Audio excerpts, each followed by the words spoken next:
y bueno, a avanzar un poco sobre el tema este, ¿no? Que también de algún modo nos lo trajo de manifiesto cuando a una semana de que se le provocara en sí a Alejandra Locomotora Oliveras una ACV, y esto nos vuelve a traer de manifiestos hablar sobre el tema, ¿no? ¿Podemos interiorizarnos un poco más cuáles son las primeras consecuencias, cuáles son los primeros síntomas? Claro, sí.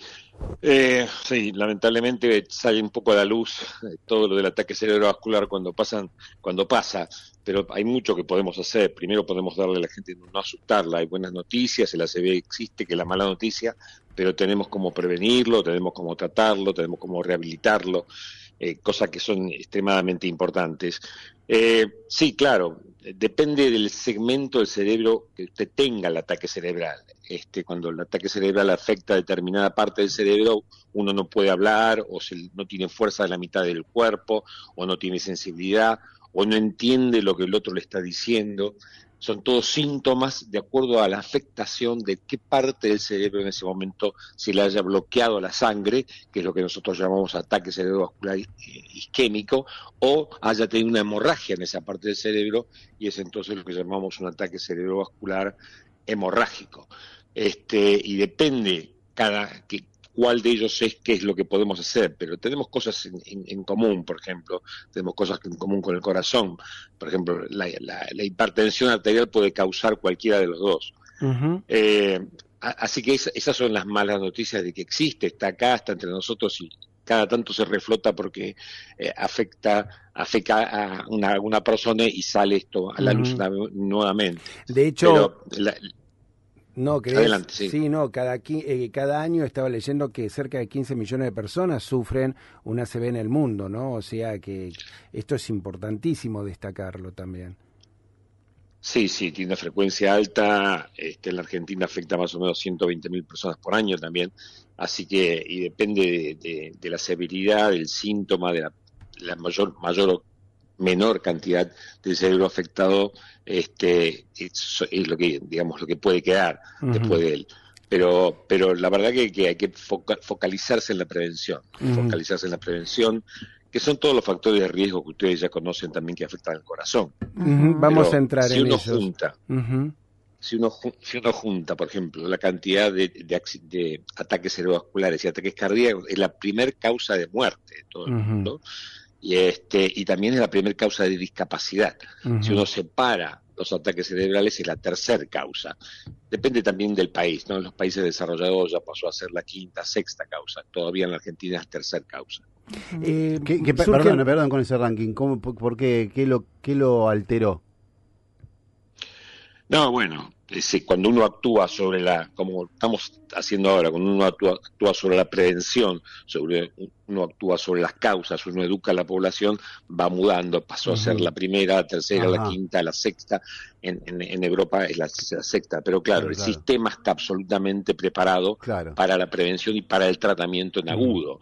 Fíjese usted que si a Olivares le hubiese llegado a tiempo, quizás para ser tratado farmacológicamente con una inyección endovenosa, el coágulo ese se hubiese Uh-huh. disuelto, y la sangre nuevamente con el oxígeno y la glucosa que todos necesitamos hubiese entrado a esa porción del cerebro que fue afectada. Como esto no Seguro. pasó, Mm. entonces se infartó una parte importante del Hablamos de cerebro. locomotora, ¿no? Sí. Pero es verdad, esto de entender y de aprender tiene que ver con algo de prevención, y esta prevención debería estar incluida desde colegio primario, por ejemplo, como Sí, para captar estos hábitos sanos como para prevenir.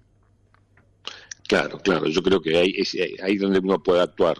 Uh-huh. Nosotros, la Asociación contra el Ataque Cerebral y todas las asociaciones de neurología, neurocirugía, terapia intensiva actúan en el Día Mundial del Uh-huh. Cerebro, pero se necesita más que un día del año para esto, Claro, se necesita actuar permanentemente para que Es la esto no pase, concientización. ¿no? sí, incorporarlo.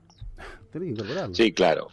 Fundamentalmente tenemos que saber que tiempo es cerebro. Quizás como en ninguna otra parte del cuerpo humano, el tiempo es una variable tan importante. Si usted llega a tiempo, ya cuando, si usted llega a tiempo, usted puede extraer ese coágulo o disolverlo del cerebro, o de alguna arteria como la carótida que va hacia el cerebro. Si usted llega tarde, va a actuar tratando de atemperar ya el efecto del infarto, por ejemplo, descomprimirle el cerebro, descomprimirle, sacarle una porción de cráneo para aliviarle la presión a este cerebro. Así que recuerden esto, tiempo es cerebro. Si uno piensa que está cursando con un problema parecido a un ataque cerebral, que es algo que se instala bruscamente, esto es importante también, sin asustar a la población decirlo, es un déficit neurológico que se instala de forma inesperada y brusca. Uno deja de hablar, uno se le cae la mitad, se le caen los objetos de la mano, uno deja de sentir de la mitad del cuerpo. Esos síntomas hacen que uno tenga que ir rápidamente al centro médico mejor equipado, más cercano que tenga. Doctor, cuando hablamos rápidamente, ¿de cuántas horas hablamos? ¿De cuánto tiempo? Como un máximo, por ejemplo. Mire, para el tratamiento tenemos lo que llamamos una ventana nosotros en medicina, un tiempo para tardarlo. Sí. Gracias por la pregunta. Y para tratarlo por vía farmacológica son 4 horas y media.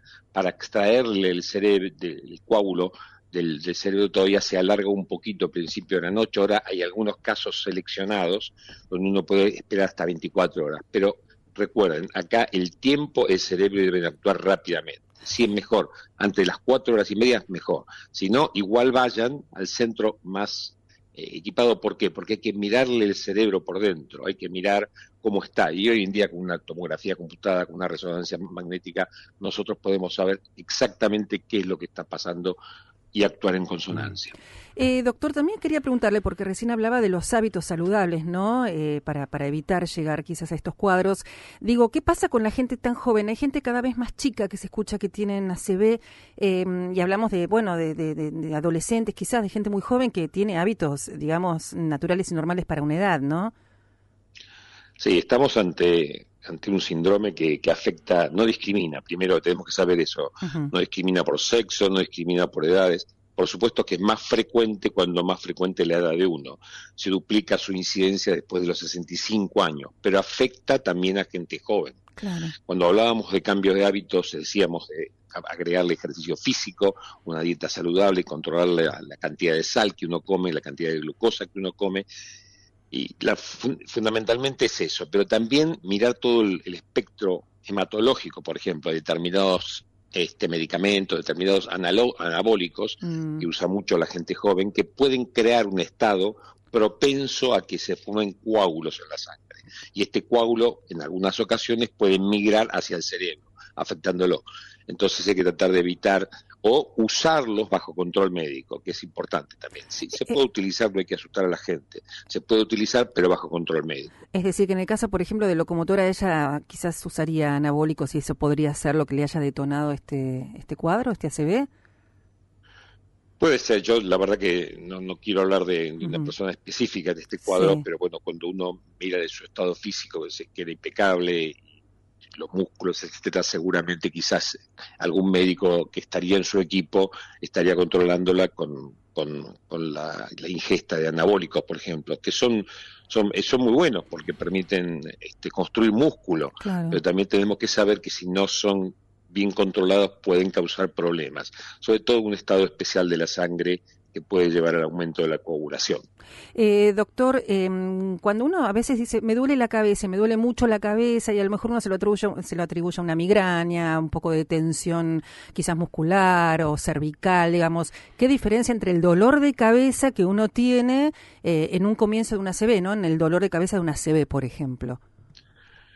Mire, la gente lo refiere muy sencillo, es algo como que algo le estalló en la cabeza, es un dolor de cabeza único que uno no tuvo antes, es diferente de la cefalea, de ese dolor de cabeza que es como una vincha que nos aprieta, que es más tensional, digamos, o la migraña que tiene algún síntoma que acompaña al dolor de cabeza. Claro. Este es un dolor de cabeza, realmente algo estalla.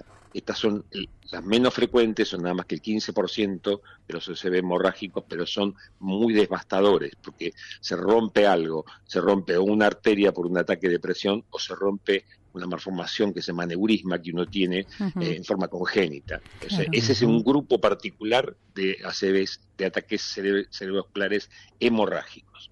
Ahora, la presencia de un aneurisma que uno no sabe, digamos, hay estudios que sugieren, digamos, así como uno se hace una ecografía o las mujeres nos hacemos nuestros estudios, digo, ¿hay algún estudio como para que la persona tenga el antecedente, bueno, puedo tener un aneurisma y tengo que cuidarme o puedo hacer algún tratamiento previo, digamos, ganarle a la posibilidad de que eso lo tengo y pueda estallar en algún momento? Sí, su pregunta es fundamental. Hay una penetración familiar, digamos, de la enfermedad aneurismática. Una vez que hay alguien en la familia que tuvo alguno o hay antecedentes en esa familia, el enfermo debe controlarse con un neurólogo, con un neurocirujano, y hoy es muy sencillo detectarlo, no se necesitan estudios invasivos. Con una tomografía, con una angiotomografía o una resonancia magnética, uno puede ver perfectamente el aneurisma, descubrirlo a tiempo y tratarlo a tiempo. El aneurisma son dos enfermedades. Uno, cuando ya sangró, ya el tratamiento tiene un poco más de riesgo. Cuando se lo descubre en forma incidental, realmente el riesgo es muy bajo y uno puede tratarlo antes que se manifieste, que es fundamental. Claro. Volviendo al caso de la boxeadora, Doc, y más allá de que no conoce tal vez de cerca la causa seguramente, pero también desde lo popular se asociaba mucho con su afección, con su carrera deportiva. ¿Incide esto directamente? No, yo no creo que la profesión incida en ese caso. Yo creo que seguramente se trató más de algún coadyuvante como esta medicación o alguna predisposición genética, algún tipo de disecciones que son enfermedades de las arterias en el cuello, sobre todo en las carótidas, donde se forma o una placa o se lastima el borde de la carótida y se la ocluye entonces todo el lado ese del cerebro no recibe sangre y se infarta. En gente joven que trabaja mucho, siempre uno tiene que tratar de no asustarlo, pero cuando uno trabaja mucho el cuerpo, los movimientos son bruscos a veces a nivel del cuello, puede lastimarse esta arteria o puede lastimarse otra arteria que también van hacia el cerebro, que se llaman arterias vertebrales, y pueden dar un ataque cerebrovascular. Es más frecuente en gente joven ese tipo de disecciones, ese tipo de daños, digamos. Uh-huh.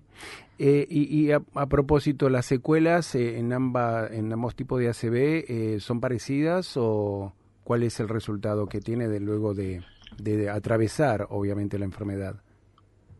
Sí, claro, las secuelas son parecidas, son un poco más devastadoras en casos de hemorragia, porque la sangre cuando se esparce en el cerebro causa bastante más daño, pero bueno, cuando no llega oxígeno también las secuelas pueden ser muy importantes. Al principio uno pelea por la vida, se toman todos los recaudos, se coloca el cerebro en reposo, se maneja la respiración del paciente y luego uno se encarga de la rehabilitación de las secuelas, que hoy en día también hay bastante. Se trabaja muy bien la rehabilitación y puede recuperarse gran parte del cerebro casi siempre. Uh-huh. Doc, usted realizó la primera embolización, ¿no?, de un aneurisma cerebral. ¿En qué consiste este sistema? ¿En qué consiste la misma? Bueno, sí, nosotros utilizamos hoy en día técnicas mínimamente invasivas. Se introduce un sistema dentro de una arteria que va hacia el cerebro, se llega hasta el aneurisma y se lo ocluye desde el lado de adentro. Yo soy neurocirujano, nosotros antes operábamos y ahora también en algunos casos determinados, cuando ya se provocó la hemorragia, uno puede entrar desde afuera y cerrar el aneurisma, pero casi siempre utilizamos las arterias para tratar los aneurismas en forma mínimamente invasiva. Tenemos muchos sistemas, tenemos hasta un pequeño láser que puede ocluir el cuello. La verdad que ha progresado enormemente estas técnicas mínimamente invasivas, que son por punción, reitero, de la ingle o punción de la muñeca, donde encontramos una arteria y viajamos por esa arteria hacia el cerebro. Uh-huh. Interesante. Interesante y agradecerle también la participación y obviamente esclarecernos un montón de puntos que hemos tratado. Nos gustaría también, a modo de resumen de esta charla, las primeras advertencias para aquellas personas que a lo mejor se perdieron en lo general de lo que hemos hablado y tenerlo en cuenta como algo primario para la detección de un posible ACV. Y bueno, primero agradecerles a ustedes porque realmente la difusión, todo lo que sea aprender, educar a la gente es primario en cualquier especialidad o en cualquier profesión. Esto que hacemos creo que es importante, que es educar a la gente y me parece de extrema importancia. Así que los agradecidos tenemos que ser los médicos para con ustedes, número uno. Número dos, creo que el resumen es claro. Recuerden esto, tiempo es cerebro. Ante la menor afectación neurológica de forma brusca que uno tiene, concurra rápidamente al médico, a la institución médica tenga más cercana y que mejor equipada está, que por lo menos se le pueda hacer una tomografía, porque así como las malas noticias existe la CB, existe también la forma de tratarlo, aunque ya se haya manifestado. Siempre que uno llegue a tiempo hay forma de tratarlo. Y esto... Doctor Pedro Lilique, muchas gracias por su tiempo. No, por favor, muchas gracias a ustedes nuevamente por el contacto.